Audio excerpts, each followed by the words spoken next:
Buenas tardes a todos, soy Jordi Figueras, ya me conocéis.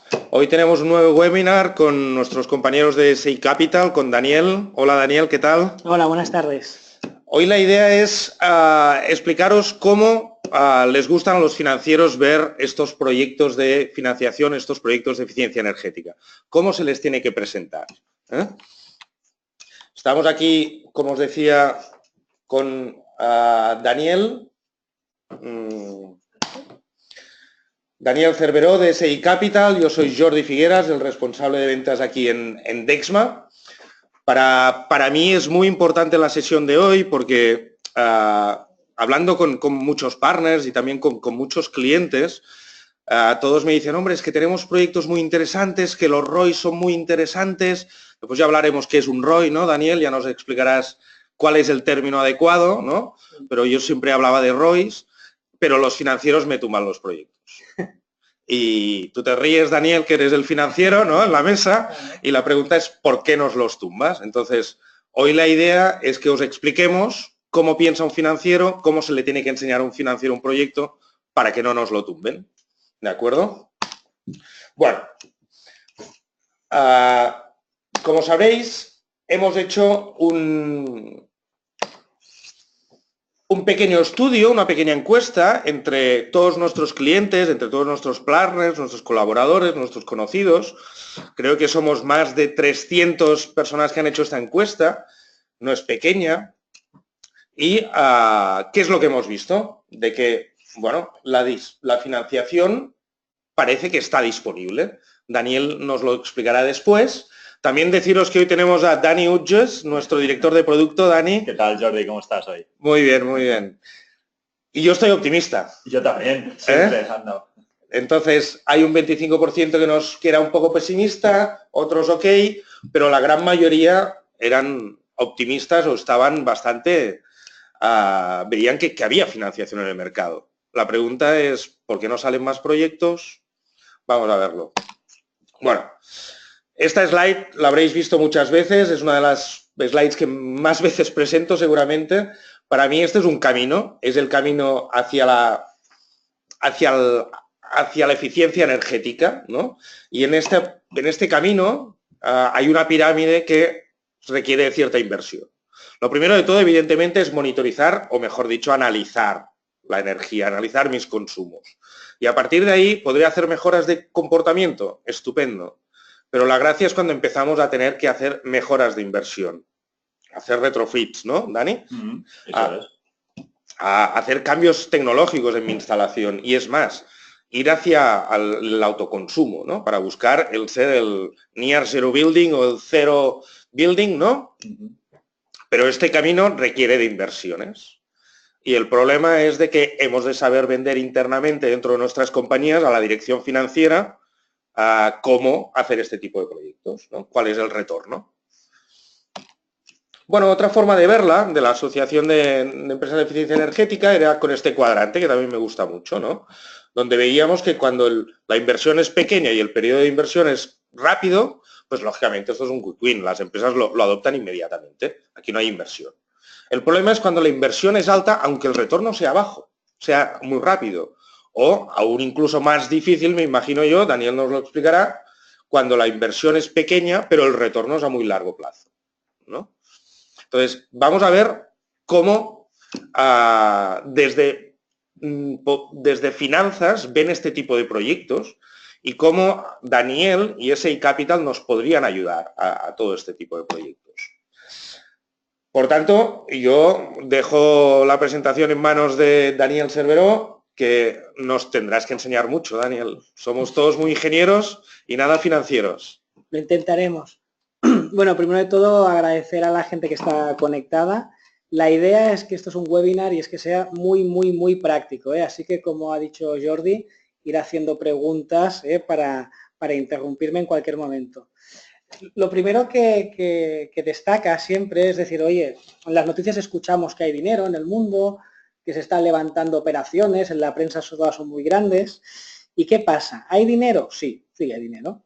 ¿Hay dinero para la eficiencia energética? Difícil. Un poco lo que explicaremos hoy es por qué es difícil, que entre dinero para la eficiencia energética, qué se está haciendo, el mercado que está haciendo para que eso sea una realidad y para que al final se convierta en lo que los financieros denominamos un asset class. Un asset class es una categoría donde los inversores ya sabemos qué tipos de riesgo estamos asumiendo y qué tipos no. Por ejemplo, las energías renovables hace 10, 15 años en España, en Europa, no eran un asset class, ¿no? Es decir, cuando alguien invertía en tecnología fotovoltaica o en eólica, pues tenía un cierto grado de riesgo y por eso las rentabilidades que se exigían en esos momentos eran muy elevadas, aunque los técnicos sabían perfectamente los rendimientos que podían dar las máquinas, la fiabilidad, la disponibilidad, etcétera. Pero los financieros no lo sabíamos.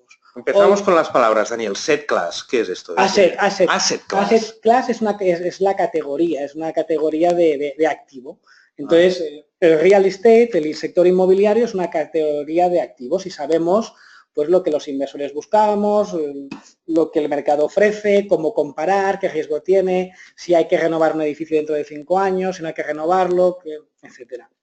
Entonces, las renovables ya son un asset class, porque hablo en Europa, evidentemente en otros países, en Estados Unidos, por ejemplo, todo esto va mucho más rápido. Por ejemplo, en Estados Unidos, y esto lo miré ayer y me hizo mucha gracia e ilusión, hay un tipo de estructuras financieras que se llaman REITs, no vamos a hablar de eso, que son los Real Estate Investment Trust, serían parecidos a lo que en España son las SOCIMIs, que son sociedades o vehículos de inversión con esquemas beneficiosos fiscales.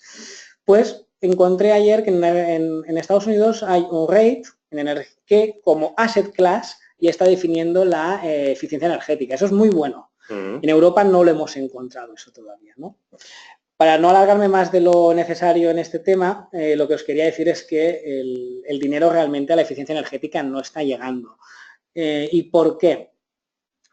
Pues el por qué lo vamos a ver durante este webinar, ¿de acuerdo? Estupendo. Entonces, lo primero que hay que hacer, y yo en este caso sí que a nivel financiero soy la muestra, pero también tenemos que pensar que a veces hay directores financieros que no tienen ni idea de eficiencia energética ni han oído que hablar. Por lo tanto, el primer consejo es no dar por presupuesto que el que tenemos delante sabe de lo que estamos hablando. Porque si le hablamos de kilovatios y de eficiencia y tal, o mejor no entiende. Entonces, asegurarnos quién tenemos delante para hablarle en su idioma y lo que él entienda, ¿no? Claro. Dicho eso, lo principal, y es el sentido común que hay que aplicar, es qué beneficios tiene la eficiencia energética. Es decir, ¿tiene beneficios de realizar actuaciones de eficiencia energética? Pues sí, ¿no? Pues sí que los tienes, ¿no? Primero porque con la eficiencia energética siempre conseguimos una reducción de costes. Por lo tanto, incrementamos la competitividad de las empresas, pero aunque no sean empresas, a nivel doméstico, Jordi ha mencionado el autoconsumo, ¿no? Pues algún día podremos hacer autoconsumo y a nivel doméstico pues veremos una reducción de costes, ¿eh? Por lo tanto, esto es aplicable a usuario doméstico y empresarial. El tema de la reducción de las emisiones GEI. GEI son los gases de efecto invernadero, ¿no? Todas las emisiones de CO2. Esto tiene dos matices. Primero es a nivel personal y moral, ¿no? O sea, lo que consideremos cada uno. Pero después ya no vamos a matices personales, vamos a instituciones y a organizaciones. Las organizaciones multinacionales, cada vez más, el tema de las emisiones de CO2 y tal, está en sus reports financieros. Y ya puedes presentar una muy buena operación que como no quede claro en análisis de CO2 a mí no me gusta utilizar palabrotas, pero lamentablemente hay muchas palabras inglesas en este sector, ¿no? Todas las políticas de ESG, que son Environmental, Social and Governance, esto cada vez tiene más importancia. Por lo tanto, ya iros anotando que es importante cuando presentéis un informe de un proyecto de eficiencia energética, mencionar qué impacto estamos teniendo sobre el medio ambiente, sobre la reducción de emisiones de CO2 y traducirlo al lenguaje del que tenemos delante lo entienda. Porque a mí, a lo mejor si me dicen que estoy ahorrando, para decir una burrada, 10.000 gigavatios de energía, pues a lo mejor el que tengo delante no sabe que eso es una barbaridad, ¿no? Pues eso es importante, traducirlo a órdenes de magnitud que la gente entienda, ¿no? También aparte de costes es competitividad, ¿no? Lo pones aquí. A mí, yo como comercial me gusta más hablar de vamos a ser más competitivos en el mercado, ¿no? Exacto, y además eres más competitivo por muchas razones. Principal por el coste es una clara, ¿no? Pero otra también es la fiabilidad. Seguramente cuando tú tienes unos sensores para monitorizar un proceso productivo, pues puedes reaccionar más rápidamente y por lo tanto a lo mejor puedes evitar una avería y por lo tanto vas mejorando. Entonces, es verdad que la competitividad engloba muchos más aspectos que únicamente el coste, aunque para el director financiero el coste será uno de los principales. O sea, los euros. ¿Cuánto nos gastamos el año pasado en esta partida? ¿Cuánto nos gastamos ahora? ¿Y por qué me voy a gastar menos? ¿No? Entonces, eso lo veremos, ¿no? Vale. Y después hay otro tipo de mejoras, como pueden ser calificaciones energéticas, de industrias, de edificios, ahora con el Real Decreto, ¿no? que para las grandes empresas, sí, ¿no? el 56. de las auditorías, pues todo eso va ayudando, También decías esto de la reducción de emisiones, estamos viendo que ya hay países donde se aplican taxas, se aplican impuestos sobre el carbono. Sí, ¿no? Lo comentabas, Dani, el otro día. Eso sería ideal, que fuera pasando porque al final reaccionamos a golpe de este tipo de incentivos, ¿no? Es decir, si el que está contaminando a partir de ahora tiene que pagar un dinero, seguramente se lo pensará dos veces.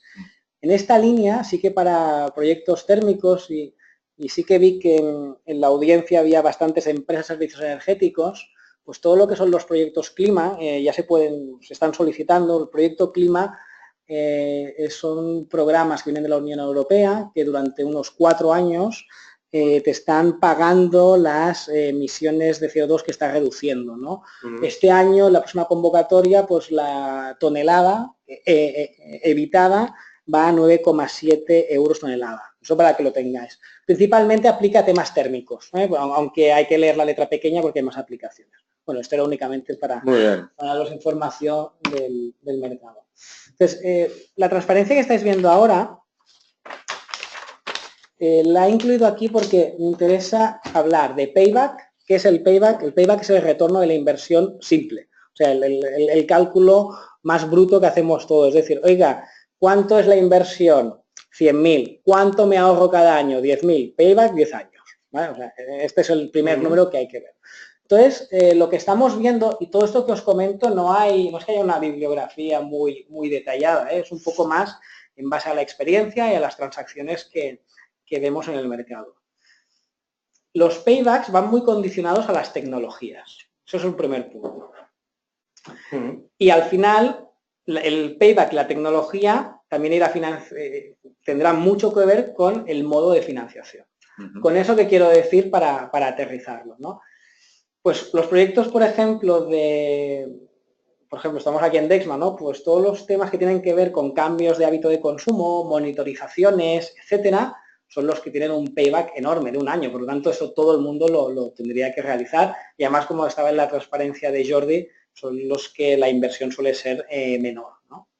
Pero, por ejemplo, si ahora fuéramos un proyecto de iluminación LED, el típico, el payback evidentemente va por las horas de funcionamiento, ¿no? En un parking, pues consideran un payback de 1,5 años y en un hospital también, y en cambio en doméstico no sería un 3, sería un 12 o un 13. Entonces, ¿eso qué quiere decir? Que si estamos delante de un proyecto de iluminación, es bueno que el director financiero sepa cuál es el retorno medio de este tipo de proyectos y si más adelante vamos a planificar una financiación, porque no siempre vamos a acudir a financiación externa, pues las compañías están invirtiendo en ello, pues si a alguien te plantea una financiación a 2 años, dirías, uy, voy a ir muy justo. Si te la plantea a 7 o 8 años, dirías, ¿para qué? Porque tengo que financiar durante 7 años una tecnología que tiene un payback de 3. Por lo tanto, te da un poco un horizonte de los años que debería tomar esa financiación. He utilizado iluminación porque es lo más sencillo, ¿no? Si fuéramos, por ejemplo, a un cambio de combustible y tuviéramos unas calderas que necesitaran un mantenimiento determinado, por eso veis que el payback depende del tipo de combustible que estén utilizando, está entre unos 4 y 6 años, pues este sería el típico contrato de financiación que iría a unos 9, 10 años. Y en el plan, os voy diciendo cosas que al final haré un resumen de todo. En el plan que presentarais, es tan importante mencionar la inversión inicial como las siguientes inversiones. Por ejemplo, en cogeneración, que desgraciadamente actualmente no se están haciendo muchas cogeneraciones por las legislaciones que tenemos y todos los impuestos. Sí. Pues en cogeneración hay una actuación muy importante que es el overall. El overall, dependiendo si es un motor o una turbina, pues será las 40.000, 50.000, 60.000 horas. ¿Qué es un overall? Un overall es un gran mantenimiento, un mantenimiento que puede ser un 20% de la inversión inicial. Pues el director financiero, ¿qué espera? Que le digamos qué vida útil va a tener esa inversión, qué costes de mantenimiento va a tener, que después ya os daré las palabras que utilizamos, y después qué reinversiones son necesarias para ver si hay que volver a pedir dinero o solicitar dinero al director financiero o ya se ha hecho un cajón para en el año 5 pues ya tener disponibles estos fondos, ¿no? Entonces, eso es un poco lo que quiero transmitir con esta transparencia. Muy bien. ¿Vale? Esta la pasaré bastante rápidamente, pero a veces, y más veces de lo frecuente, o sea, una razón por las cuales no se financian los proyectos es porque no están preparados. O sea, la gente no los prepara. Y no digo, la gente, los ingenieros, los economistas, los abogados, no los preparan. Y, claro, cuando hay algo que no está preparado y haces 3 preguntas, no sabes la respuesta. Si no sabes la respuesta, mal asunto. Inseguridad, si la inseguridad no tienes financiación. Es así, ¿no? Entonces, es muy importante, fijaros que pone fase previa, pues primero conocer la situación actual de aquella medida de ahorro energético que vamos a implementar. Si es una caldera, pues saber qué caldera tenemos, desde cuándo se compró, cuántas horas de funcionamiento lleva, qué rendimiento tiene. Entonces, ahora, porque no escucho a la gente, a lo mejor alguien dice, oye, ¿y yo cómo sé qué rendimiento tiene? Oye, pues contratáis una ingeniería, os ponte unos aparatitos, os costará 1.000 euros como mucho y en 3 semanas, un mes, tendrás un análisis de los rendimientos, ¿vale? No sean estacionales, que es lo bueno, pero bueno, o sea, hay que conocer de dónde partimos para poder avanzar. Y después, antes de presentar nada a nadie, hay que hacer primero un preestudio técnico. Imaginaros que decís, oye, sería muy bueno poner placas fotovoltaicas para autoconsumo, pero esto no lo habéis comentado con la persona que tiene los planos de la nave y que cuando se hizo la obra hemos visto que las vigas, la estructura no aguanta. Por lo tanto, no planteéis cosas que la respuesta ya sabemos que es que no. Por lo tanto, cuando hacemos un proyecto de eficiencia energética, suele implicar hablar con varios departamentos de la organización. ¿Vale?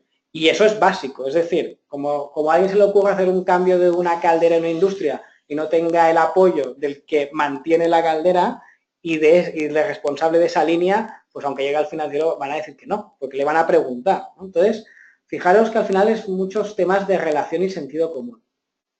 Una vez tenemos un preestudio técnico y económico, el preestudio económico no hacen falta aquí unas mediciones para tener un presupuesto exacto, pero sí que si hacemos una actuación de iluminación, pues me gustaría presupuestar 2 o 3 presupuestos al inicio, para ver dónde nos estamos moviendo y qué diferencias hay de precios referentes a las calidades, etcétera, ¿vale? Y después de este esquema me voy al final de todo, la fase de explotación.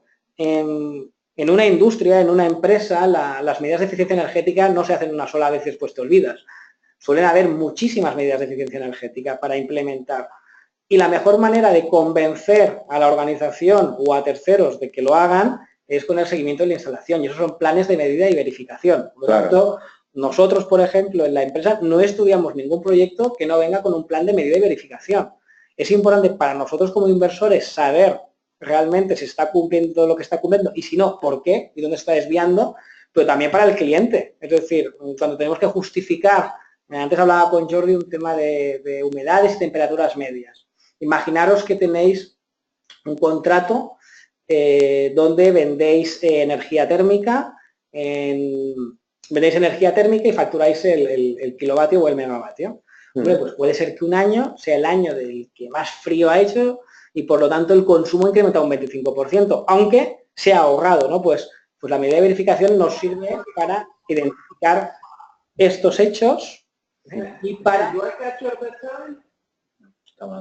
Sí, Daniel. Vale. La tecnología nos sirve para identificar estos hechos y para corregirlos.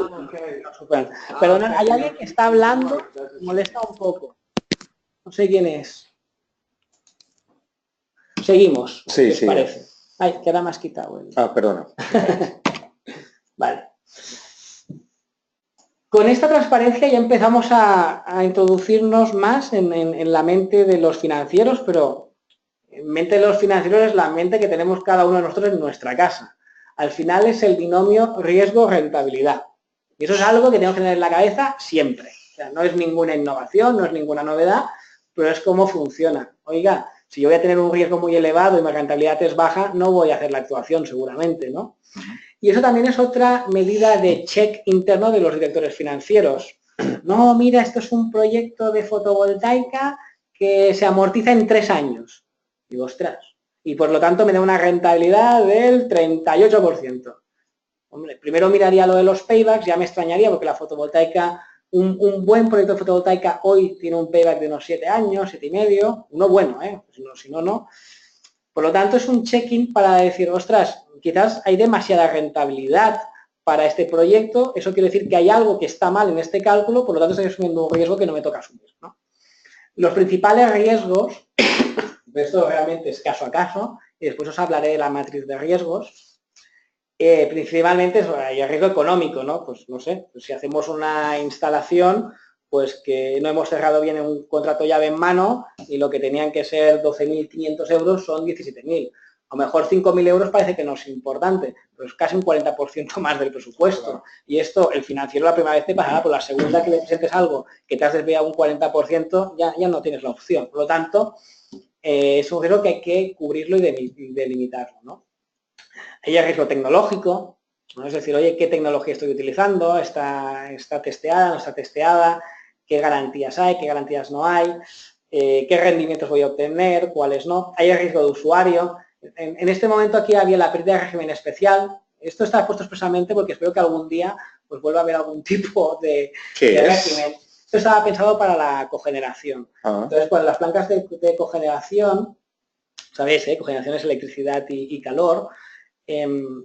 Realmente la última normativa que había, te daban más, recibías más primas si realmente demostrabas que eras eficiente energéticamente. ¿Qué se buscaba? Se buscaba que realmente utilizaras el calor y a través del calor pues estabas generando electricidad y que no fuera al revés, que es como se hacía hace 25 años. Tú generabas mucha electricidad y el calor lo tirabas. ¿Por qué? Porque te salían los números económicos, pero no era eficiencia energética, ¿no? Y la pérdida de régimen especial en este caso era que si el usuario, la industria, estaba por debajo de unos rendimientos X, entonces ya perdía todas las primas y todo. Por lo tanto, es importante. El riesgo usuario puede ser la deslocalización de una industria, alguna actuación en la industria, o si pensamos para nosotros, vuelvo al ejemplo de la fotovoltaica, tenemos una nave de alquiler, que es nuestra fábrica, en un contrato a 5 años, ostras, pues venderle a un financiero una inversión que se amortiza en 7 y que para ver los rendimientos necesitamos 15 años, seguramente la va a tumbar, ¿no? Entonces, no, vuelvo a decir sentido común, pero sobre todo mirar todas las vías. Y después el riesgo administrativo, evidentemente, la burocracia administrativa, el solicitar los papeles, cuánto tardamos, cuánto no tardamos, qué pasa si no llegamos en cierto momento, etcétera. Bueno, aparte de este estudio, ¿no? Que decías, primero se ha de estudiar, ¿no? Sí, todo esto son los drivers que llevan al estudio. Un momento, por favor. Esta es un poco más el foco de lo que estamos hablando hoy. Es generalista, pero son todos, o sea, en la izquierda tenéis cliente, modelo de negocio, tecnología, pesista y operación y mantenimiento.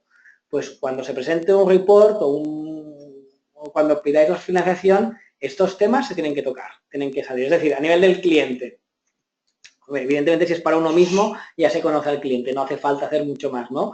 Pero imaginemos, porque he visto que hay muchas empresas de servicios energéticos conectadas, que hay que hacer una intervención en una industria o en un hotel o en una escuela, en un polideportivo, en una granja, donde sea. Pues por lo tanto, la solvencia financiera del usuario final es clave, porque es un riesgo importante de que no te paguen. Pues eso en el informe se ha de demostrar. ¿Qué suele pasar? Que la mayoría de las empresas no están cotizadas, ni tenemos reports de actualizados y lo que nos da el Informa o otras plataformas al final son los números oficiales que presenta cada empresa con más de un año de desfase. Por lo tanto, sirve poco. Sirve para darte un poco la tradición, un poco cómo ha ido trabajando, pero tampoco te da mucha información. Los financieros decimos que rentabilidades pasadas no garantizan rentabilidades futuras, ¿no? Entonces yo digo, pues que haya tenido unos buenos números la empresa hace 3 años, dice algo de la empresa, evidentemente, pero no me está diciendo demasiado todavía sobre su futuro, ¿no? Por lo tanto, eso, un buen análisis del cliente. Entonces, ¿eso cómo lo podemos hacer?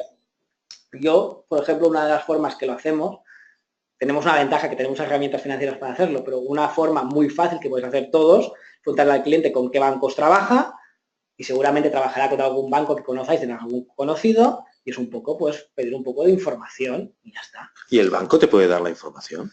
Bueno, si tú eres cliente del banco, o sea, el banco lo que no te va a decir es si la empresa factura A, B o C, pero sí que te va a decir, pues mira, son buenos clientes y llevan más de 10 años. Yo con esto ya tengo suficiente. Ya. Con esto. ¿No? Un banco nunca te va a decir que es mal cliente, también os lo digo. Pero es un test que todos lo podemos probar y que es sencillo. El otro, y vuelvo a decir cosas de sentido común, pero las redes sociales nos dan mucha información. Oye, pues poner esa empresa en las redes sociales a ver qué hay. Que no quiere decir que nos creamos todo lo que vemos en las redes sociales, pero al final es que el director financiero vea que hemos acudido a información y por lo tanto lo que estamos proponiendo al inicio parece de esto. Yo lo que hago muchas veces, no sé si me equivoco mucho o no, es lo que hago es leer los periódicos. Me busco periódicos de la Expansión, los 5 días, los periódicos económicos y busco la información de esa empresa. A ver qué objetivos tiene, qué planes tiene, ¿no? ¿Estás reduciendo costes? ¿Estás ampliando mercado? ¿En qué punto te encuentras? Eso es muy interesante, aparte de mirar las webs y las memorias corporativas, pero vuelvo a decir, eso solo lo tienen las grandes empresas, las multinacionales, ¿no? Que está muy bien, pero cuando vamos a empresas importantes, pero que empresa que esté facturando 4 o 5 millones de euros, pues a lo mejor no tiene estos requerimientos, no hace estos informes y por lo tanto cuesta más. Pero sí, lo haces muy bien, Jordi, lo haces muy bien. Es importante saber si el cliente, como os he dicho, es sensible en los temas medioambientales, pero más que sensible si repercuten en su modelo de negocio. Por ejemplo, los hoteles. Pues sí, los hoteles sí. ¿Por qué? Porque los turoperadores y los clientes, los turoperadores sabéis que son aquellas empresas que canalizan turismo a los destinos finales. Pues cada vez más los turoperadores, que los importantes son alemanes y británicos, Alemania mucha concienciación en el tema energético, pues valoran la emisión de CO2, valoran que tengas una ISO X y tal. Por lo tanto, si vamos a hacer un proyecto en un hotel, pues es muy importante mirar estos temas y es una forma de decirle al director financiero, oye, es que al cliente no solo lo estamos ayudando porque le reducimos el coste en un 5, 10, 15, 20%, lo que sea. Le ayudamos porque, aparte de atacar en costes, atacamos en potencial incremento de ventas. Entonces, me gusta ver los dos parámetros, ¿no? Lo que os digo aquí, el impacto en la cuenta de resultados es clave. Clave, el otro día en la oficina lo estábamos hablando, ¿no? No es lo mismo hacer propuestas de proyectos de eficiencia energética a aquellas empresas donde su primera, segunda o tercera partida de costes es la energía, claro, que en una empresa que sea la 12. Porque en el sector tenemos un problema, y el problema es que somos muy sexys y muy atractivos. Es decir, cuando a alguien le preguntas, ¿te interesa eficiencia energética? Sí, sí, sí, sí, sí. ¿Me das 4 datos de información? Sí. Y después de repente se ha parado. Pues muchas veces se para porque está en la lista 25. Por lo tanto, hay que centrarse en aquellos clientes que primero tienen más consumo. Claro. Pero, sentido común otra vez, no descubro nada, ¿no? El modelo de negocio es importante, pero aquí no, el modelo de negocio importante, pero lo queremos muy sencillo. O sea, no espero un rollo aquí de 15 páginas con información del mercado y gráficos y valoraciones. No, no. Quiero saber qué inversión voy a tener que hacer, que es lo que pone CAPEX. CAPEX realmente es el desembolso económico que voy a hacer, no es únicamente la inversión, ¿no? El Capital Expenditure en inglés. El OPEX son los costes de operación y mantenimiento de las empresas. Es decir, oye, pues mire, voy a tener que desembolsar 500.000 euros. ¿Por qué? Porque, mire, la inversión es de 400.000, pero hay el IVA. Ostras, no me acordaba que había el IVA y que hay que pagarlo también, ¿no? Aunque nos lo devuelvan. Pues eso es CAPEX, hay que tenerlo en cuenta. El payback, que ya os he hablado antes, que es el retorno de la inversión. La TIR. La TIR es la tasa interna de retorno. Al final, la TIR sí que es un elemento muy importante para todos los financieros y tenemos la suerte que hace 25 años pues los ingenieros que estarán por aquí escuchando con las calculadoras lo podrían hacer, pero hoy en día con un Excel es súper sencillo calcular la TIR, que cualquiera de nosotros lo puede hacer. La TIR lo que hace es descuenta los flujos de caja. ¿Qué es un flujo de caja? Pues en la típica cuenta de explotación de una empresa tenemos los ingresos, tenemos los costes, hay un resultado que nos da el EBITDA, después de este EBITDA tenemos unos costes financieros, tenemos unas amortizaciones, tenemos un resultado contable. El resultado contable no es el cash, el resultado contable es el resultado contable. La TIR lo que hace es incluimos la inversión inicial con un signo negativo, menos 500.000, menos 400.000, y después año a año, o mes a mes, o día a día, como cada uno la calcule, una pequeña nota, si la calculáis año a año o mes a mes, tenéis que mirar un poco más en el Excel entonces, ¿vale? La TIR sencilla es para calcularlo en flujos de caja anuales, ¿no? Y la TIR lo que nos da es la rentabilidad que estamos obteniendo a esta inversión, suponiendo que los flujos que obtenemos cada año los vamos a reinvertir. Por lo tanto, otro consejo, aunque veamos una TIR del 11 o del 12, no vamos a conseguir nunca este 11 y este 12 si no lo reinvertimos a la misma tasa o lo distribuimos. Por lo tanto, consejo, que todo lo que aguanta el papel después es menos, siempre es menos. En el TIR es el primer indicador que incluye el ciclo de vida, o sea, incluye todos los años por lo cual estamos ahorrando. Sí.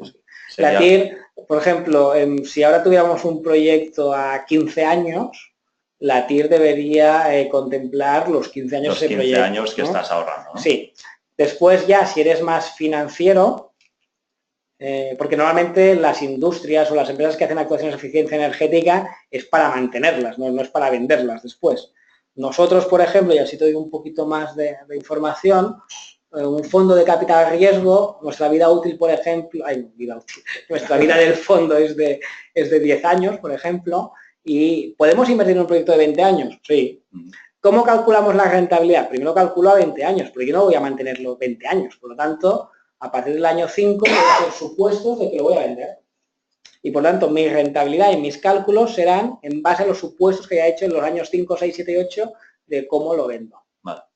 Y para calcular eso, y no extenderme en eso porque creo que no es tan de hoy, pues utilizamos el valor actual neto, es decir, el VAN. Es decir, oiga, en el año 7, esta instalación que tengo, este district heating que tenemos que vale 10 millones, que he invertido 10 millones, pues voy a suponer que lo voy a vender a alguien al 6% y los flujos al 6% dan esto, ¿vale? Sería un poco complicarlo un poco, pero es como lo tenemos que hacer nosotros. ¿Hay unas cifras óptimas para que digas, a partir de aquí está bien la pregunta. Empieza a ser un poco más interesante el proyecto. Si no, ya pasa hasta de presentarlo. Exacto. Como os he dicho, el primer análisis es el payback. O sea, el payback ya te tiene que dar, por ejemplo, muchas industrias, sus directores financieros y desde arriba tienen la indicación de que actuaciones en proceso con un payback de menos de un año las hacen sí o sí. Cuando están en 2 años, ya veremos. Y si pasa de 3, ni de coña. ¿Vale? Por lo tanto, el payback que sería la primera.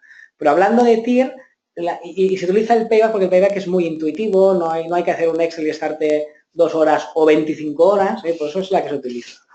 En el caso del TIR depende de quién seamos. En el caso nuestro, que somos un fondo de inversión, la TIR mínima es la que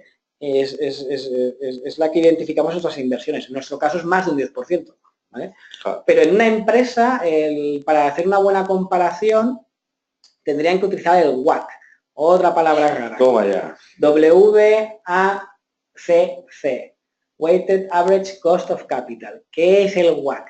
El WACC es el coste medio de nuestros recursos, ¿vale? Y es una fórmula que mira un poco qué deuda que tenemos, qué equity tenemos, equity, recursos propios, inversión, qué beta tenemos. La beta ya nos da riesgo y eso hay que mirarlo en cotizados, pero por ejemplo, las multinacionales lo saben eso, ¿eh? Una multinacional que tenga un WACC de 7, quiere decir que como mínimo, para que inviertan en un proyecto, a no ser que sea por razones estratégicas, pero a lo mejor la economía no entra, quiere decir que tiene que ir a más de un 7%, porque eso está perdiendo dinero. Claro.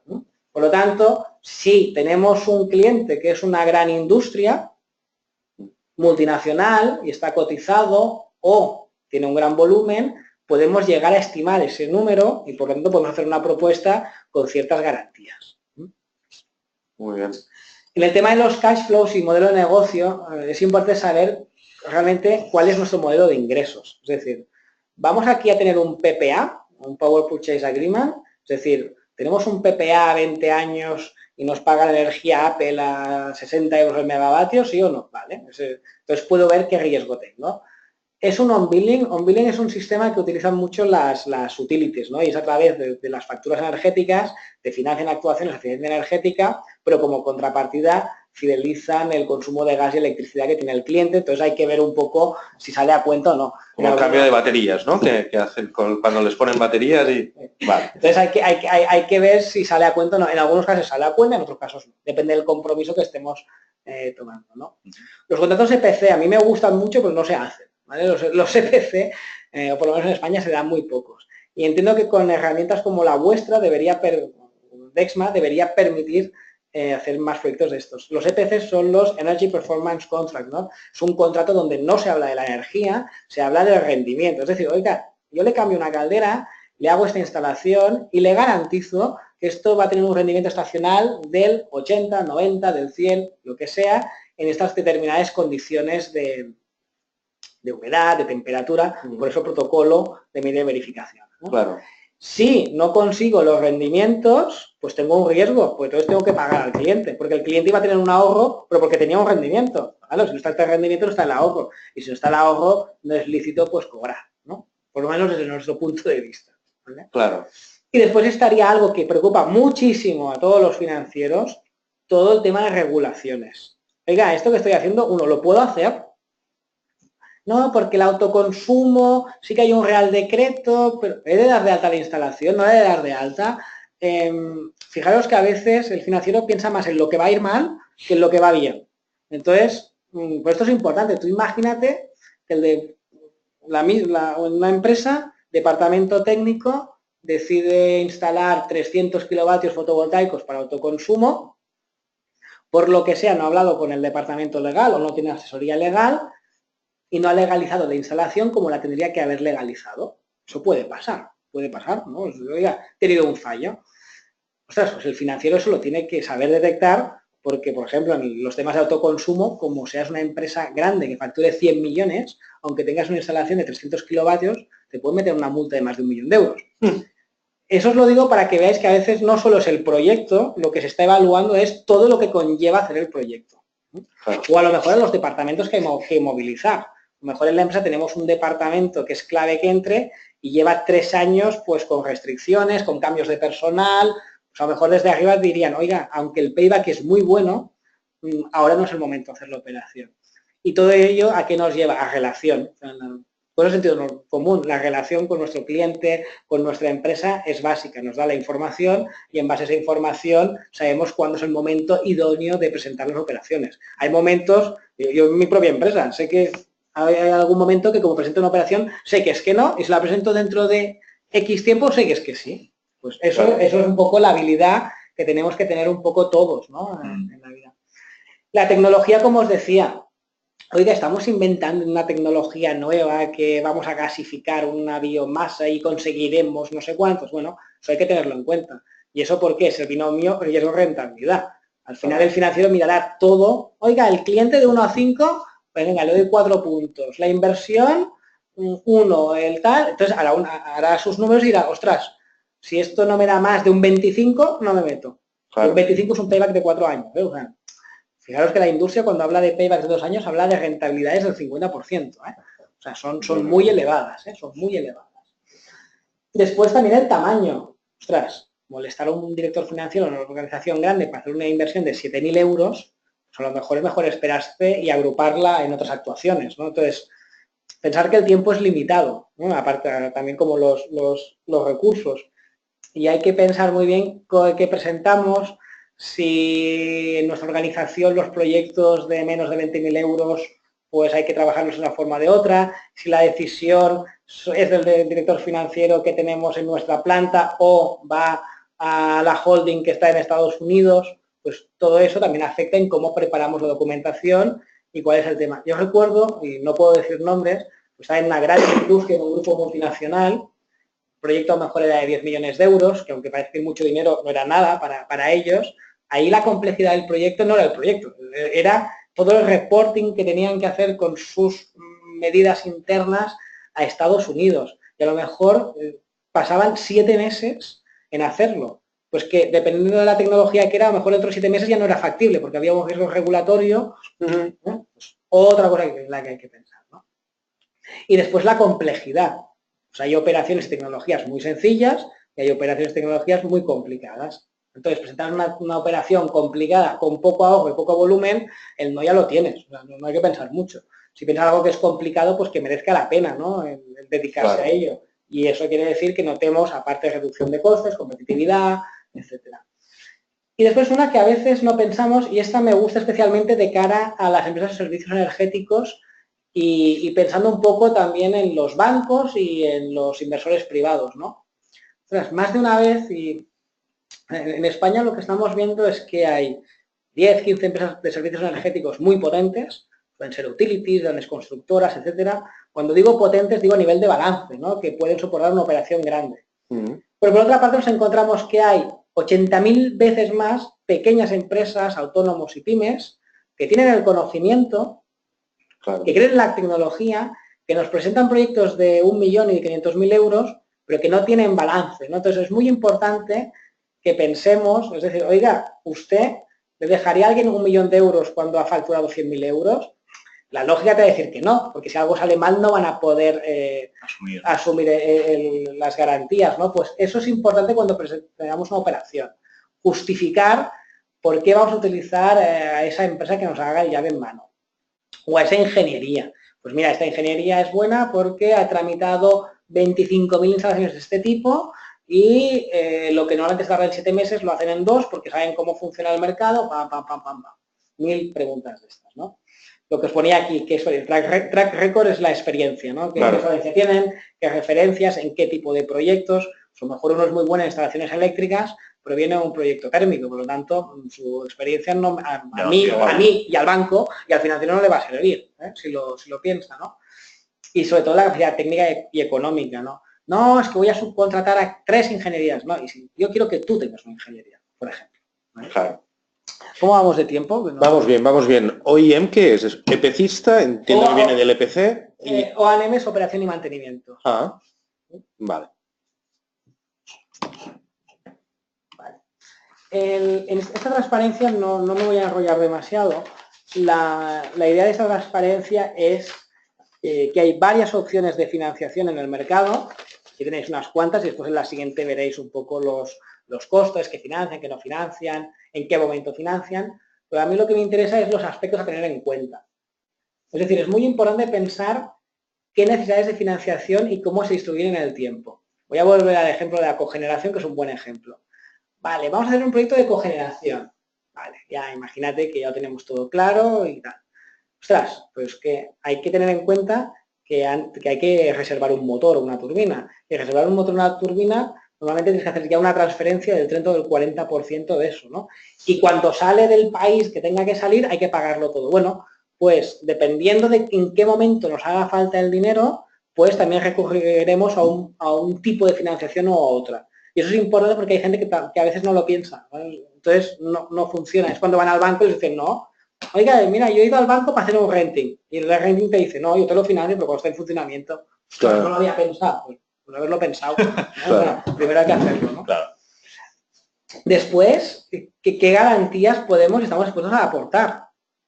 Claro, esto está más pensado cuando hacemos una inversión en plan empresas de servicios energéticos, ¿eh? Porque si lo haces a ti mismo, tú ya sabes lo que te lo garantizas a ti mismo, ¿no? Pero a lo mejor no estamos dispuestos, somos una industria y el que nos financia nos pide un consumo mínimo, ¿no? Que esto se conoce como cláusulas de take or pay. Es decir, si no consumes tanto, me da lo mismo como entidad financiera porque te voy a cobrar tanto dinero, ¿no? Claro. Oiga, pues a lo mejor yo como industria no estoy dispuesto a comprometer un volumen de megavatios consumidos porque no sé si voy a abrir otra línea de financiación, hay de producción, etcétera. Por lo tanto, hay que saber un poco qué estamos dispuestos y no. Y esto, de nuevo, nos condiciona la financiación. Restricciones societarias. Esto está súper de moda ahora, pero de moda en el sentido de decir que las grandes compañías, sobre todo, y esto también lo veréis en las administraciones públicas, buscan mecanismos que no les computen al endeudamiento, ¿vale? Por lo tanto, si no puedes computar endeudamiento, no propongas un proyecto que vayas a hacerlo por leasing, porque te va a computar, ¿no? Entonces, eso hay que saberlo antes, ¿no? Y si es nuestra organización, también hay que saberlo. Y después, decisiones estratégicas, ¿no? Que es lo que os decía, no solo hay razones económicas para realizar proyectos, incluso puede haber un proyecto que tenga una TIR 0 y que tardemos 25 años en amortizar, pero nos interesa como empresa, ¿no? Oiga, tengo la nueva batería para autoconsumo y las primeras 25 unidades, pues voy a hacer mucho marketing. Pues bueno, pues son proyectos que interesan. Claro. O el invertir en clientes que sean referencia, ¿no? Digamos que cuando presentamos el proyecto al financiero tenemos que ir con 2 o 3 posibilidades para financiarlo, o es el propio financiero que después está de acuerdo y empieza conjuntamente. Está bien la pregunta. Aquí depende de para quién sea esto. Es decir, si es para nuestra empresa, yo no me metería en lo que tiene que hacer el financiero, le presentaría el proyecto, pero no lo explico, los hago resumen. Presentaría el proyecto, le presentaría los flujos de caja, le presentaría los riesgos técnicos, que son los que realmente irá más flojo teóricamente, y diría, oiga, aquí necesitamos esto, ¿cómo lo hacemos? Claro. Porque es el director financiero de mi casa y yo no le voy a enseñar al director financiero cómo hacerlo. Porque aunque lo sepamos, pues a lo mejor no le sienta bien. Y también hay que pensar, que las claro, personas. Somos personas. Somos todos, personas. Claro, nadie le gusta que... Por lo tanto hay que pensarlo. Esto mismo, cuando somos empresas de servicios energéticos, la forma de mirarlo ya sería, yo utilizaría otro approach, sería distinta. Vale, eso lo explico, si no, no, pero como queráis. Adelante. Sí, paso. Esta no la voy a explicar, porque a no ser que la preguntéis, ¿vale?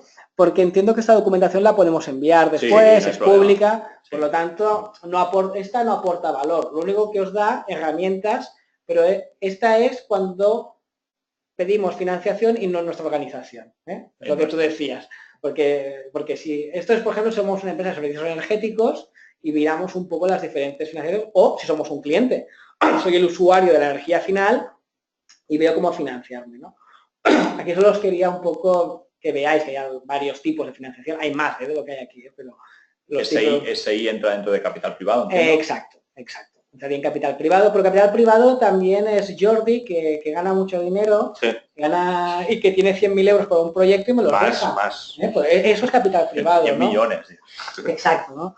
Y Dani, en cambio, que es más joven, claro. Pues a lo mejor con 25.000, eso es capital privado. Puede ser a nivel doméstico o a nivel de private equity, con CNMVs por el medio, bla, bla, bla, bla, bla. Esta es interesante porque os da un poco una guía del coste del capital que vais a tener que pagar, Euribor más 3, más 4, y esto sirve en horizontes temporales concretos. Esto dentro de un año será distinto, seguramente, ¿eh? Hay una indicación del porcentaje de financiación.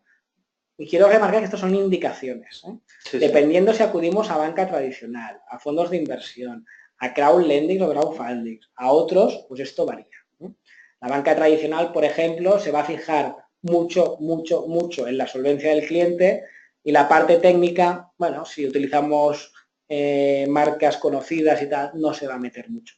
Nosotros es al revés, o sea, la solvencia del cliente es básica, pero nos importa muchísimo ver el proyecto, ver que es real, ver qué está ahorrando el proyecto y de ese ahorro cómo cobramos nuestras cuotas, ¿no? O sea, eso es lo clave. Claro. El momento es importante, que es lo que os decía antes, ¿no? Es decir, hay instrucciones, voy a pedir un leasing. El leasing está muy bien porque en el momento de la adquisición ya lo tienes y además te financia la parte de IVA proporcionada a ese leasing. Está muy bien. Pero si estás pensando en un renting, mal, porque mal si te hace falta la financiación inicial, ¿eh? Porque el renting te lo van a dejar cuando ya está en funcionamiento, normalmente, ¿eh? Si es una actuación muy rápida de un mes, pues seguramente lo puedes conjugar. Vale. Y nuevas fórmulas, que ya hicisteis un webinar de esto en junio del año pasado, el crowdlending. Sí. Nosotros hemos utilizado crowdlending, hemos utilizado BigCrowd, hemos recaudado 250.000 euros, los últimos 40.000 íbamos a 10.000 euros por hora, o sea, son fórmulas que funcionan. No está mal, ¿eh? Pues, 10.000 euros por hora. Sí, es buena esta, pero es cierta además. Pero ¿por qué fue también fácil? Aparte del mérito de la plataforma, evidentemente, porque la información estaba muy estructurada. Teníamos una due diligence técnica, una auditoría técnica, teníamos la descripción del proyecto, la instalación ya estaba en funcionamiento, podíamos demostrar lo que estaba dando. Vale. Entonces, cosas que te ayudan, vaya, que no... O sea, ¿todos los proyectos son financiados por crowdlending? No. ¿Todos son por capital privado? No. ¿Todos por ESES? No. Entonces hay que ver, ¿no? Vale. Entonces está ya aquí. Entonces yo como un poco finalización, ahí tenéis una estructura de una operación que hemos hecho, ¿no? Pero al final, cuando presentéis una documentación, esto se tiene que plasmar en papel.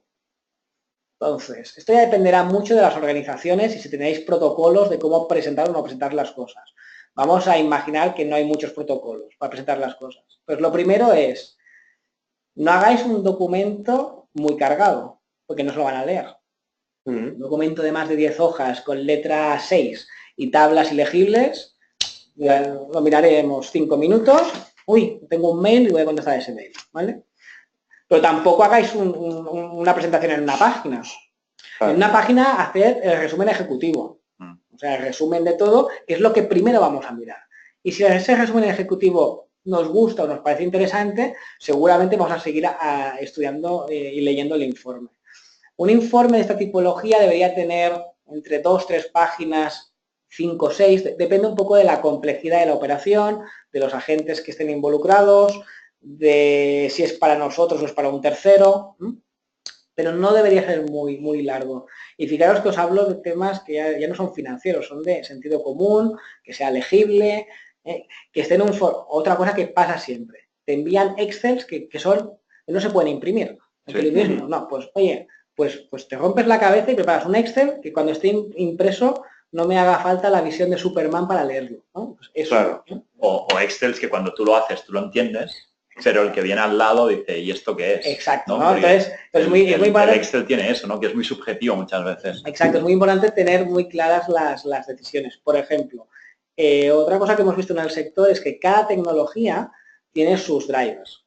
Los drivers son aquellos elementos que hemos de mirar y que nos van a definir realmente la rentabilidad. Por ejemplo, si hago un Excel o un modelo financiero de una instalación de autoconsumo con fotovoltaica, 2 drivers básicos.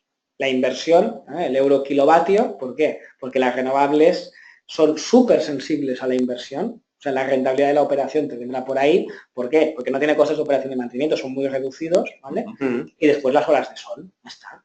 Claro. Pues el rendimiento de la instalación, pero en cambio, si hacemos algo de iluminación, pues miraré los rendimientos y las horas de funcionamiento. O sea, entonces, los drivers son importantes. Entonces, para presentar un proyecto, lo que os decía, primero, un resumen ejecutivo sería lo deseable, muy de cara al grano. ¿Por qué hacemos esta operación? ¿Qué representa? ¿Cuándo la queremos hacer? Y todas las ventajas que hay y lo que necesitamos. Punto, ya está. Después, cuando podemos extendernos un poco más es media página por apartado, o máximo una página, es descripción de la operación. Oiga, pues esto se trata en nuestro proceso productivo, del producto A que generamos y que tenemos estas ventas, que ahora utilizamos gasoil, transformarlo en un proyecto con gas natural o con biomasa. ¿Vale? Pues explicarlo muy bien. Y explicar bien las cosas en pocas líneas no es sencillo. Y es un buen ejercicio, ¿no? Porque cuando empezamos a escribir mucho, quiere decir que no lo tenemos claro. Después de la descripción de la operación, la descripción del cliente. ¿Quién es el cliente? ¿Qué hemos investigado de él? ¿Es cliente nuestro? No es, esto si fuera para otro, no fuéramos nosotros, ¿eh? Si no, también, ¿no? si no hace falta tanto detalle en este apartado, ¿no? Pero hemos trabajado con este cliente, no hemos trabajado, nos paga, no nos paga, siempre nos paga tarde, no, es un cliente genial, nos interesa porque además, pues eso, hablar del cliente. En algunos casos esto puede ser... Pero como para convencerle de que quieres hacer el proyecto con él, entiendo. Porque claro, sí. si te paga tarde, ya no se lo presentarás, porque... Sí, no, espero que no. Espero que no, pero a lo mejor si eres un fabricante de equipos y quieres vender, no lo sé si lo presentarás o no. Pero sí. Es para entender que vean que hay relación, que o no la hay, que es buen pagador y para que el financiero pueda decir, ostras, pues hemos trabajado 3 años con él, pues él ya se mirará, después en su ordenador se mirará si ha pagado, si no ha pagado, que ha facturado, que no ha facturado, y dirá, a este ni un euro, o al revés, genial, porque tal, ¿vale? Claro. Vuelvo a decir que hablo bastante de esto porque he visto que hay muchas empresas de servicios energéticos y menos usuarios finales, pero si no, la línea del cliente es una línea y ya está, ¿no? Claro. Muy importante los agentes involucrados, lo que os decía. Oiga, ¿quién es el cliente? ¿Quién es el EPCista? ¿Quién es la operación y mantenimiento? ¿Qué departamentos están participando en esta operación? Etcétera. O sea, tenemos que ver cada agente que hay. Esto lo veréis porque después haremos la matriz de riesgos y veremos cada uno que está soportando y que no está soportando, ¿vale? Ahora viene la parte económica. Fijaros que hasta ahora no he hablado de economía, de parte económica, la descripción del proyecto, etcétera. La parte económica, el Excel no se suele presentar, aunque se adjunta, ¿vale? Pero no se suele presentar, pero sí que los ratios que os he comentado, qué inversión y qué desembolso debemos de realizar, cuál es el payback de la operación, cuál es la TIR, y si calculáis la TIR tenéis que explicar algún supuesto. Oiga, esta TIR le he calculado a 5 o a 8 años, ¿vale? ¿Esta TIR es antes o después de impuestos? Pues todas esas cosas hay que explicarlas, porque no el financiero, a lo mejor se cree que es después de impuestos y que es una súper operación y después se da cuenta que es antes de impuestos. Y a lo mejor entonces ya cambia la rentabilidad, ¿no? Y, por ejemplo, nosotros que somos fondos de inversión, un ratio que miramos es el multiplicador. El multiplicador es decir, oiga, si yo invierto 1, ¿cuándo obtengo cuando esto acabe? Obtengo 3, ¿vale? Tengo un multiplicador de 3. ¿Vale? Diferencia entre TIR y multiplicador. El multiplicador es un valor absoluto que nos dice la cantidad que vamos a recibir y la TIR es la rentabilidad. Si recibimos esta cantidad muy rápido, tenemos más TIR. Si este dinero lo recibimos dentro de 65 años, pues tenemos muy poca TIR, ¿vale? Es para la diferencia. ¿Y todo esto dónde acabará? Con una matriz de riesgos. Que aquí, como vamos a hablar con el riesgo financiero, deberían ser riesgos, sobre todo técnicos, regulatorios, etcétera. Y la matriz de riesgos, ¿qué trata de hacer? Oiga, ver qué riesgo identificamos, sobre qué agente cae este riesgo, por ejemplo, que la instalación esté mal, que la ingeniería, el diseño esté mal hecho, pues esto irá a la ingeniería, si hemos hecho un contrato de EPC, el constructivo, no el energético, entonces estará en esa empresa, pero a lo mejor hemos contratado una ingeniería para que después contratemos nosotros a una constructora o un instalador. Pues es importante decir, oiga, el riesgo de ingeniería, ¿cómo me cubro esto? Normalmente los riesgos los cubres o asumiéndolos, que no los cubres, o los mitigas con seguros, garantías, avales, etcétera. Por ejemplo, en el mercado español hay un seguro que lo gestiona una empresa inglesa y tiene un agente de seguros en España, que lo que cubre es el riesgo de mal diseño de una instalación y si no se consiguen los kilovatios, que por lo tanto por precio es X, por un mal diseño, pues este seguro te da este dinero, te lo devuelve. Seguro. No mucha gente lo conoce, pero es un seguro que nosotros lo miramos cada vez cuando hay una tecnología que no tenemos muy claro por dónde pueden ir los tiros, ¿no? Claro. Interesante. Aparte de este seguro, pues tendrías los típicos de garantía, de avería total, extensiones de garantía. Oiga, pues mira, el proyecto de iluminación, los LEDs me garantizan, ahora me lo invento, me garantizan 10.000 horas de funcionamiento. Ya, pues ¿eso qué quiere decir? O sea, es muy importante cuando al financiero digáis algo, que lo sepáis, o sea, hasta el detalle mínimo. Pues no, mire, de las 10.000 horas de funcionamiento, los 2 primeros años es la garantía legal que tienen que hacer porque están en España y es la garantía de la instalación. Del 2 al año 5, si algo te pasa, te cubren el driver, pero no te cubren la mano de obra. Pues todo eso hay que saberlo. Es decir, oiga, claro, la garantía es de 5 años, me cubre esto y no me cubre eso. Por lo tanto, ese es mi riesgo. ¿Lo asumo o no lo asumo? O sea, ¿lo cubro o no lo cubro? ¿Vale? Claro. Y sí, claro. Tela, ¿no? La cantidad de cosas que nuestros padres tienen que saber. Entonces, ahora entendéis un poco, qué es lo que os decía, no están súper trabajados los proyectos. De hecho, mi trabajo, normalmente, soy el responsable de proyectos y de inversiones de Sei Capital, que invertimos en proyectos de eficiencia energética, etcétera.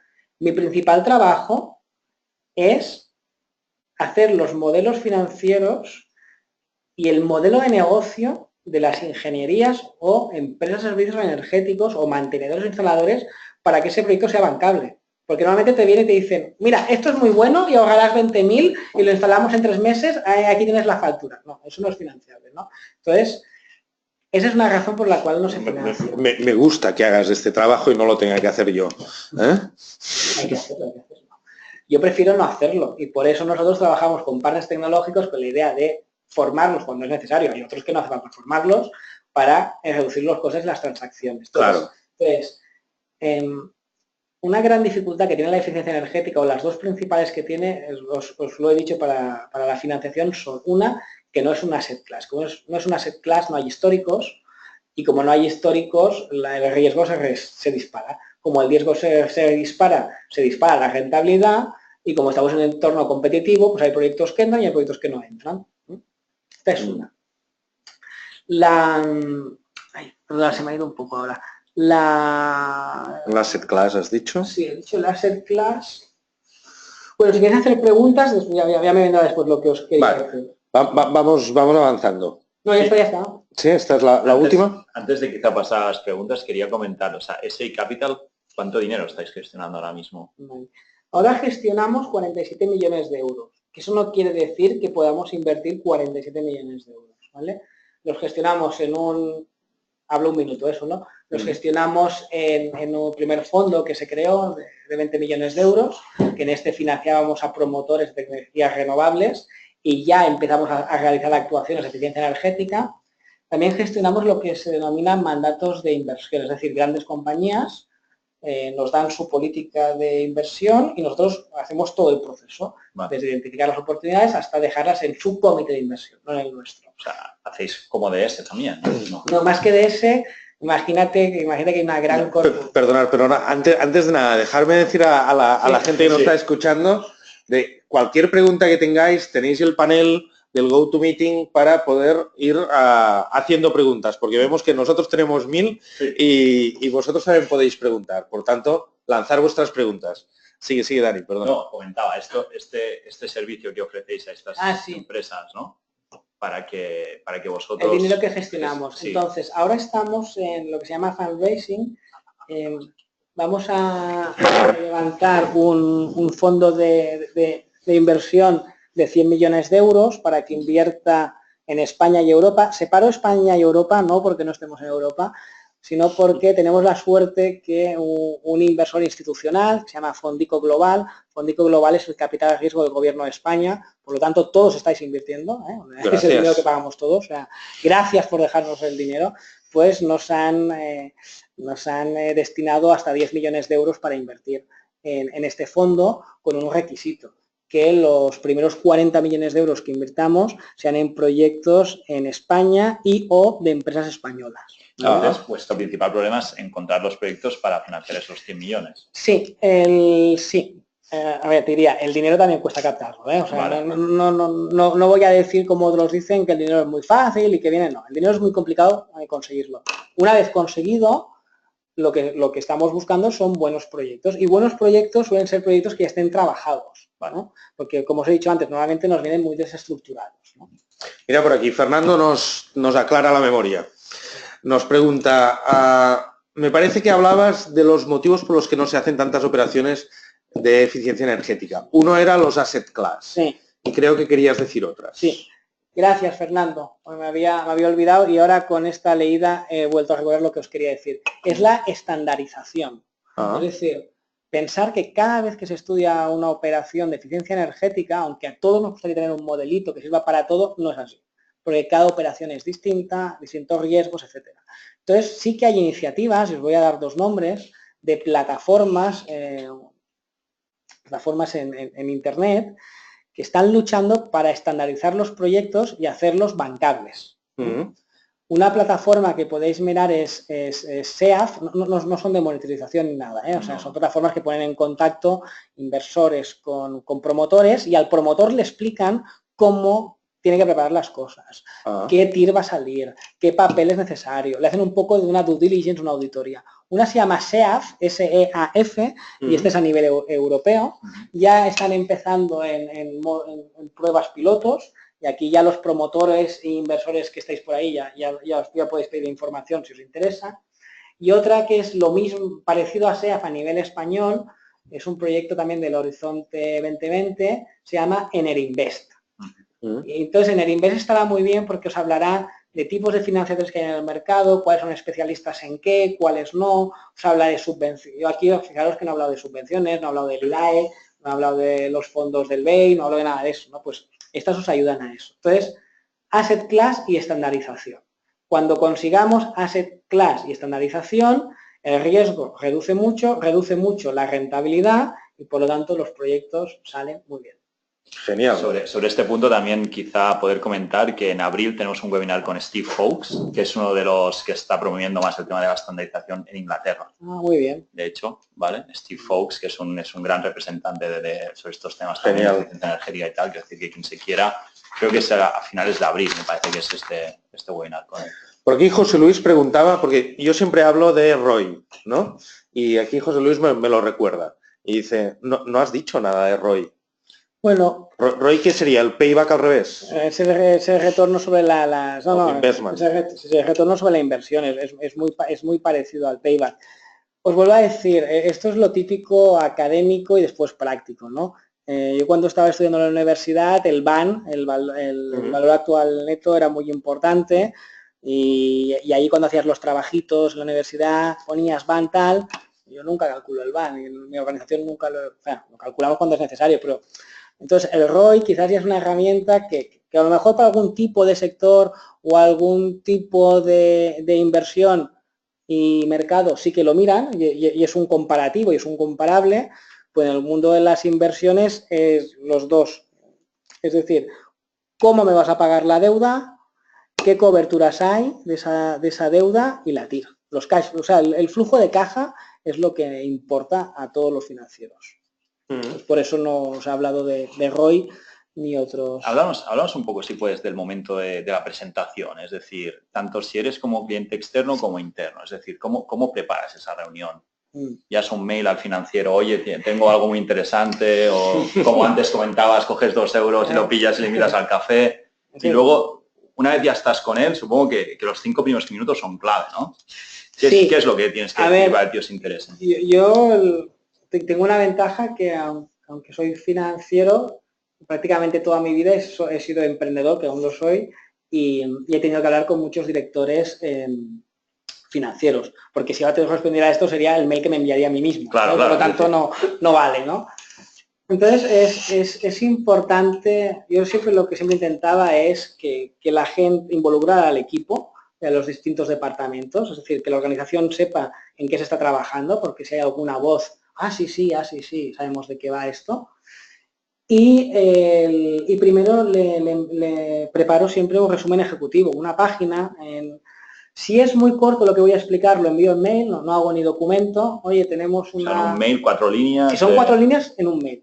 Si es más de 4 líneas, el mail con el documento adjunto. Con un PDF adjuntado de la página primera que lo queremos presentar. El resumen, y aunque sé que no se lo va a mirar, probablemente, sí he hecho un Excel muy sencillo para que todo el mundo lo entienda en cosas, también lo introduzco ahí. Y después haces la inversión de los 2 euros del café, ¿no? Y después, cuando lo encuentro en el pasillo o me llama, idealmente que nos llame sería lo mejor. Cuando me encuentro digo, oye, que te he enviado esto, me gustaría comentártelo porque creo que es una buena ocasión. ¿Cuándo podemos hablar? Después de decir esto, lo lógico es que mire el mail y si el mail ha visto que lo que le hemos puesto puede tener algo de sentido, pues conteste rápido.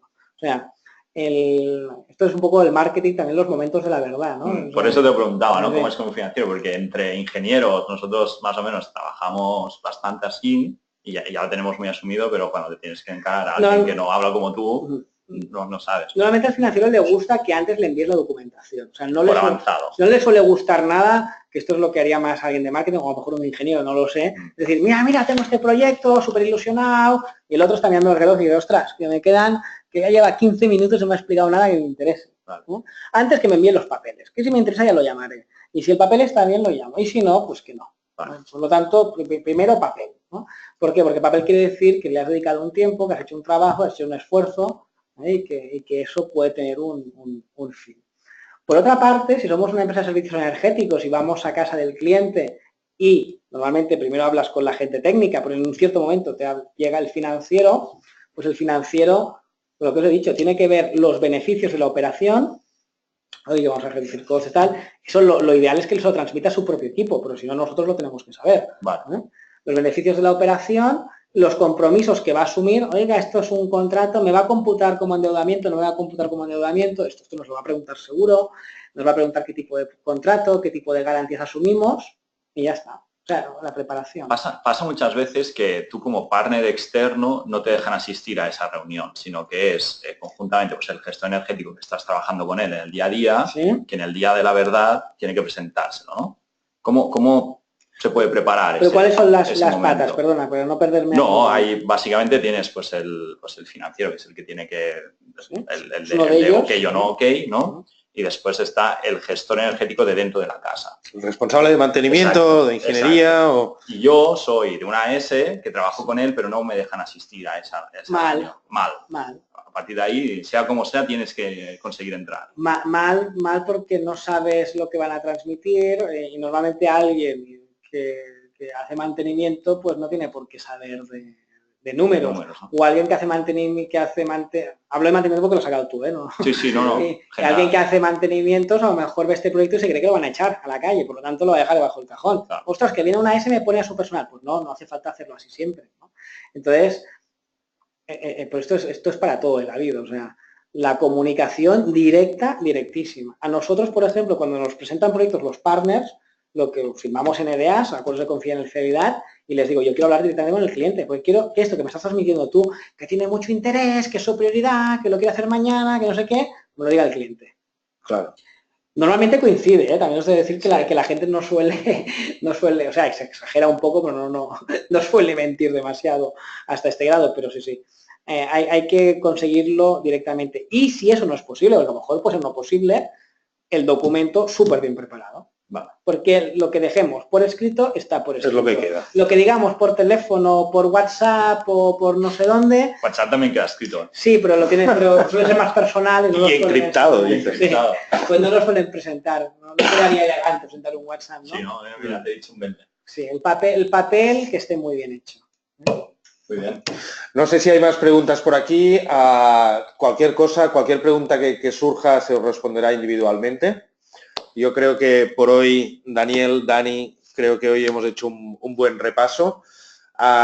Incluso yo me atrevería a preguntar a todos de que podría ser interesante algún día hacer un workshop más específico de cómo presentar, documentación. No sé si tú tienes plantillas para poder presentar cosas. Nosotros tenemos plantillas muy básicas, porque vuelvo a decir, como es tan concreto, pero a mí lo que sí que me gusta es que el sector se desarrolle más. Invirtamos nosotros o no invirtamos nosotros, eso si invirtamos nosotros, genial, pero claro, lo que le falta al sector son más evidencias. Todo el mundo habla de eficiencia energética y al final son 4 LEDs que se han colocado en un sitio, 2 biomasas y poca cosa más, aparte de monetización, que sí que se hace mucho, pero no suele conllevar una inversión muy alta, ¿no? Y lo ideal que sería, si propones un workshop realmente operativo, pues que entre la audiencia y vuestros partners que hubieran 4 o 5 proyectos y allí los hacemos y hacemos el documento que tiene que salir. Vale. No es tan complicado. Eso sería muy interesante. ¿No? Práctico, debe ser muy práctico. Y así próximamente de partners o... Sí, podría ser interesante. Muy bien. Genial. Daniel, Dani, muchísimas gracias. Sí, Jordi. Sabéis que el próximo webinar de hardware nos explicarán novedades del DexGate, nos lo explicará Alfonso el próximo 27 de abril. Gracias a todos por estar aquí con nosotros y hasta la próxima. Hasta luego. Adiós.